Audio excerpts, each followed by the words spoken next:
Jeremy Bash, for good or worse, you're the lawyer here. This sounds like a fancy way of saying potential intimidation.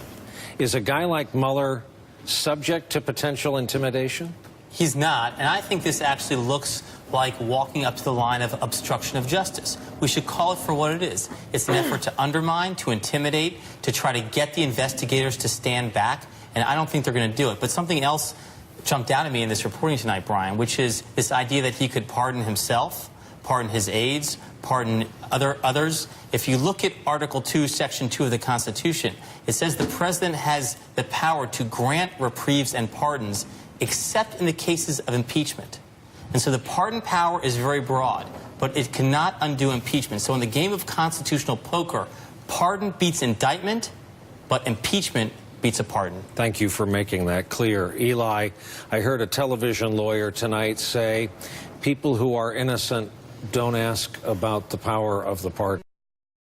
Right. I mean, what he's doing and what he's doing in doing all the Oppo research, not just they've done it for months on members of the media. They're now doing it on the people who are investigating them. They want to fight everything in the realm of public opinion. And Donald Trump has proven good at that over the years. But I don't know that this is going to be a successful strategy the way they are doing it now, because they just look like there is so much that they are hiding.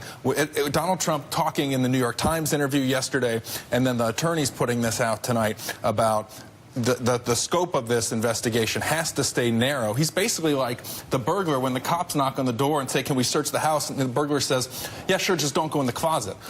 Well, where are the cops going to look? When you do that, you're just sort of telegraphing that there is more to this, more to hide, and it's not a good look in the court of public opinion, never mind in terms of what Mueller is going to find on his own. And Vivian, in the West Wing, you cover every day a preoccupation with something this big, this early. This is the 6-month anniversary of this presidency. It's no wonder why you and I and all of us on this broadcast so many other nights have conversations about the moving target that is the Trump legislative strategy.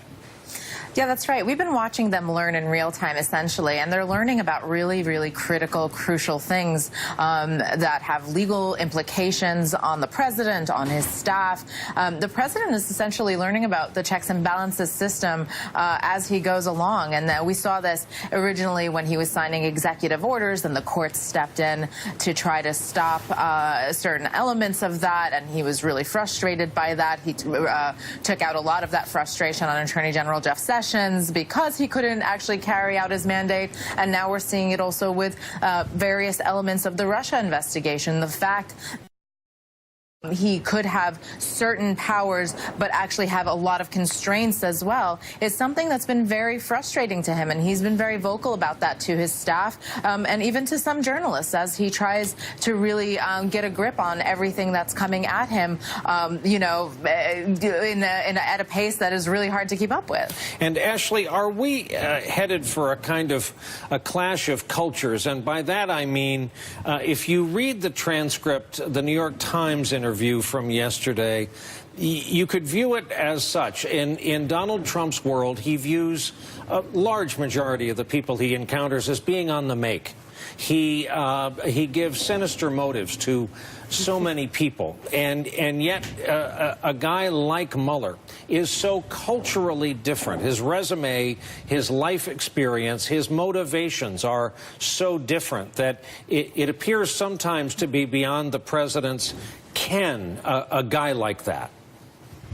I think that's a great question, and I think one thing that the president's legal team to that point is trying to drill into him and to the people around him is that sort of what worked in New York real estate and in the business world does not necessarily work in Washington. And the most striking thing to point out is that Donald Trump in New York real estate sort of got by through, I don't want to quite call it lying, but as one senior advisor once put it to us, as sort of puffery and fudging and not being entirely truthful and boasting, and that was fine there.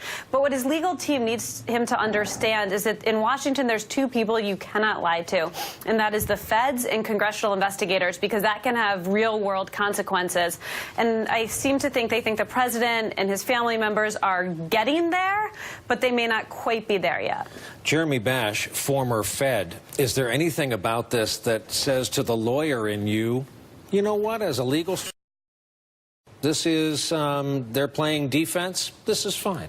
Sometimes it's appropriate when you're the defense counsel to attack the motives of the prosecution or to say they've been overzealous. But I think this is really going a further step in really trying to undermine the investigation of the President of the United States. And our President should be bigger than that. But I want to point out one other oddity about this situation to show how much we are in unmapped terrain.